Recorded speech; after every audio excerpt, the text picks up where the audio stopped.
Do you enjoy the quiet, serene nature deep in a forest? Or sunsets that seemingly stretch for days for that perfect Instagram photo? Or even cooking your own fish for lunch? Well, if so, then this episode is for you. In this video, we go beyond Tokyo to the wonderful island of Shikoku, a location full of art, nature, and of course, great food.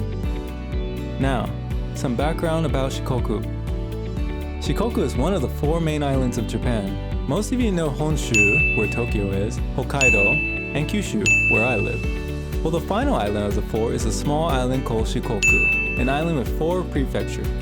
We take you through each prefecture in 4 days with stops at the following destinations per day. It's a lot to cover in a short amount of time, but take note of everything that looks or sounds interesting and pick your favorites and add them to your trip. I will give my recommendations to each spot and the #1 must-go destination each prefecture in my opinion. Some of these are real hidden gems. All locations will be linked in the description below, so let's get started. Let's start off with how to get here. Most easy way to get to Shikoku is by a flight. It should take about an hour from Tokyo, and for myself, it was about a 50-minute flight from Fukuoka. To get around, I do suggest getting a car if you want to explore the island. There are trains, but it's not as frequent as Tokyo. Also, when planning to visit Shikoku, try and allow yourself more than 4 days if you really want to enjoy all 4 prefectures. Now, after landing, we needed to energize, and what better way to do that than grab some ramen. Nothing too fancy, just your standard ramen, except that this ramen had a fried fish on top which was delicious. If you want a more in-depth review, check out my Shikoku Food video after this video. I'll just say, it is a must-try. After filling up on a meal, it's time to head up north to the Naruto Whirlpools. You know the anime Naruto? The Whirlpools inspired the name for Naruto. Uzumaki, meaning whirlpool, and Naruto referring to the bridge. To see the whirlpools, you must check the tides and the timetables as they change daily. But the best way to experience these firsthand is on the ferry. If you're not able to get on the ferry due to the time constraints like us, then there's a second option, and that is to go walk on a bridge over the whirlpools. This location is called Uzu no Michi, and here you can walk across, look down, and check out the currents roll up on one another to create these whirlpools. Sometimes it's hard to see, but it's a nice view. Final thoughts? A one-time experience. It is also very close to the Museum of Art, a very expensive museum if I'm going to be honest, at 3,300 yen per person to get in. My conclusion of this museum, it is a good location for locals to go see art from all around the world, as it has a lot of replicas of famous paintings and sculptures. If you're not able to see the original, then this place is the spot for you. It also has a section where Kenshi Yonezu, the singer of the famous Japanese song Lemon, created a display. Final thoughts? Slightly overpriced. From the museum, we were strapped for time and wanted to get to the beach to see the sunset. With only 2 hours to drive, we rushed off to Chichibugahama Beach. As Google Maps describes it, as an area in which large tide pools reflect the colors of the sunset at the scenic, frequently photographed beach. And boy, was it correct. I could not believe the colors, the reflections, the views, the vibes, oh how I wish I did not wear my walking shoes into the wet sand, but well, you do what you can for the gram, eh? But honestly, big recommendation to go to this location. It is a vibe out there. A lot of people will be taking photos, but it's a large beach, so you should be able to get some of your own shots too. Have fun with it. Final thoughts? Absolute must visit. Once the sun sets, that means it's time for dinner, and Kagawa Prefecture in the Shikoku region is famous for serving a particularly tasty take on udon, called Sanuki Udon. So, udon is a must. So many different styles that you could eat udon every day and enjoy a different take in this prefecture. This spot was a highly rated location with a very homely atmosphere, great noodles, and even better hospitality. All warm and ready for bed. You know what feels great when you are on vacation and wake up early? Fresh air with a beautiful scenery. Enter Ritsurin Garden, a well-known 1700s garden featuring formal landscaping, ponds, bridges, and tea house, and even a boat ride. Located right in the city of Takamatsu, it's a close location to walk to. But don't think you can rest easy. Once inside, you have over 2 kilometers of walking to do.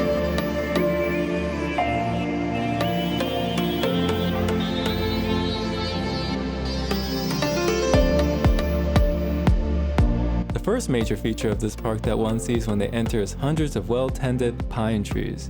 These trees are perfectly maintained with twisting branches spreading in impossible ways, displaying the beautiful and complex Japanese gardening aesthetic.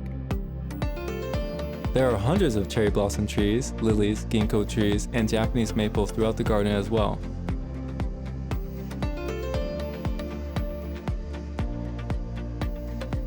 There are multiple walking courses throughout the gardens and relaxing pool boat tours along the ponds in the southwest portion of the park. Final thoughts? A staple in Shikoku Itinerary. Keep this location as a must-go on your itinerary list. Now, since we are in Takamatsu, we can take a ferry over to a few islands that are famous for the museums and artworks located on them. Shodo Island is a very popular choice for a day trip, so popular that we could not make it as you need to book in advance. Just means I have to come back again. The other being Naoshima, famous for the Chichibugahama Museum and a really large pumpkin. Also need to book in advance, so we missed this too.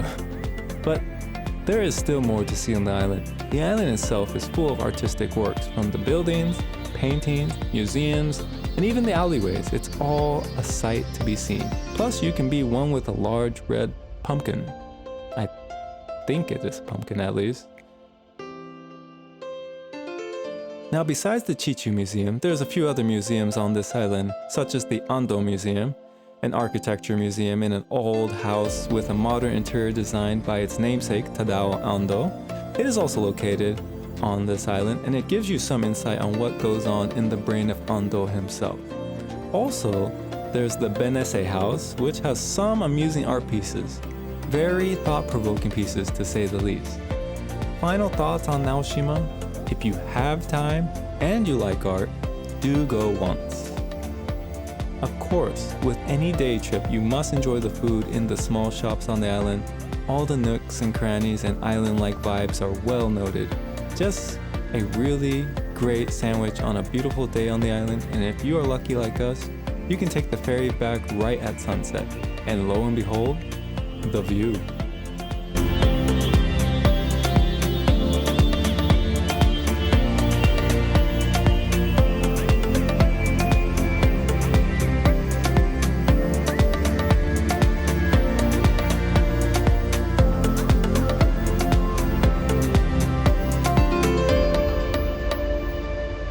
Back in the city, and all cold from the ferry, it is definitely time to warm up again. And you know what you have to do to warm up? Yes, that's right. Udon. New spot, different udon. Sukiyaki udon, in fact. Want more of my thoughts? You know where to go. Description below. 2 prefectures down, and 2 more to go, with only 2 days left to explore. Something tells me there's not enough time to see everything. But we keep going. A quick breakfast stop with some of the best French bread sandwiches I've ever had in Japan. Like, no lie. And then it is off to see the magical world of Mother Nature. A bit of a drive from Takamatsu heading towards Kochi, which is the southernmost prefecture on the island, lies the Iya Valley, and a few rope bridges. The first bridge you will run into is Oku-Iya Kazurabashi Bridge. In the past, suspension bridges made of mountain vines, or Kazurabashi, were one of the only ways to easily move people and goods across the river of the Iya Valley. 13 bridges once spanned this valley, but only 3 are left. Oku-Iya Kazurabashi, the largest and most popular of the remaining bridges, stretches 45 meters across the river. This spot is definitely worth a visit. Although it is full of crowds, you really get to take in the craftsmanship of the bridge. As it sways back and forth, you really have to wonder if that selfie is really worth dropping your camera. Final thought? Must go, but only once.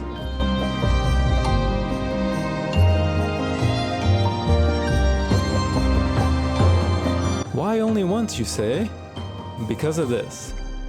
It is hard to enjoy the bridge when it's full of people walking slowly on it, taking up space, and possibly bumping you as you try and make your way across.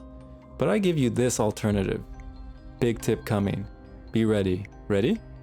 About an hour drive deeper into the forest lies 2 more bridges. Not a lot of places discuss how to get to these online, but simply look up Oku-Iya Kazurabashi Bridge.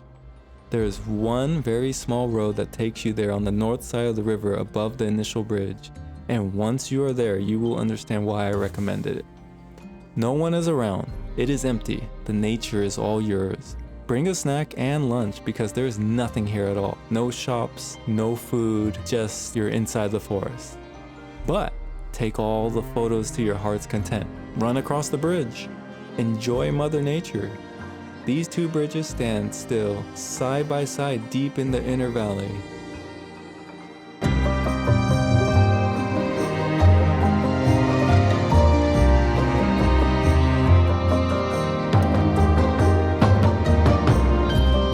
There's also a wild monkey bridge found next to the Life Bridge. These types of bridges consist of wooden carts suspended on a rope over the river where you use to transport goods and people.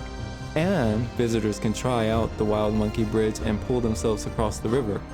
Something that I tried to do and definitely almost dropped my camera trying. It's very small, but definitely worth a try. Final thoughts? Must go. Every time.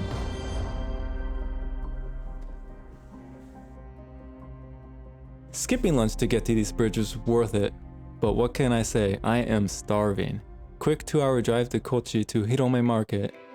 As Google calls it, a happening indoor marketplace featuring restaurants and multiple vendors of street food and souvenirs.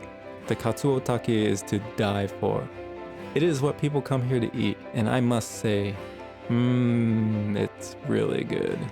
The whole location is full of izakaya-like atmosphere and really like a buffet of different foods, except you pay for each.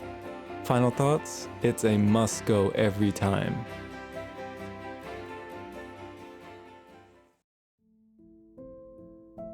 Three days down, 1 day left. We have 1 day left to get to Matsuyama. Unfortunately, it is raining, and that means we will be unable to fully explore Matsuyama. But first, we head to Rugado Cave. 40 minutes by car north of Kochi City. It's home to one of Japan's 3 largest limestone caves forged over 175 million years ago. The entirety of the cave is approximately 4 kilometers long, and the exploration is fascinating and the colors do add some intrigue to the whole cave. Not a bad trek, especially if it is not crowded. Final thoughts. Do one limestone cave? You've done them all. Moving on. We go to Tosa Tataki Dojo where they allow you to cook your own katsuo tataki. A full experience if I do say so myself. Am I the best cook? You bet. I'm sure you are too. Just grab a stick and hold. Cooking made easy. Really a great way to see firsthand how they grill the fish. Is the straw burning onto your fish healthy for you? Who knows? But you do as they say, right? Final thoughts? Try it at least once. And then go to Hirome Market. On the road again for a 3-hour drive to Matsuyama where we can see Dogo Onsen, a famous onsen that has an interior that inspired the movie Spirited Away. Unfortunately, my flight was a few hours away and I was not able to get inside, so next time, I guess I'm coming back. And that's it. That was Shikoku. 4 prefectures, 4 days, a lot of driving, but a lot of fascinating locations. Remember, my top recommendations. Chichibugahama Beach in Kagawa for the sunset.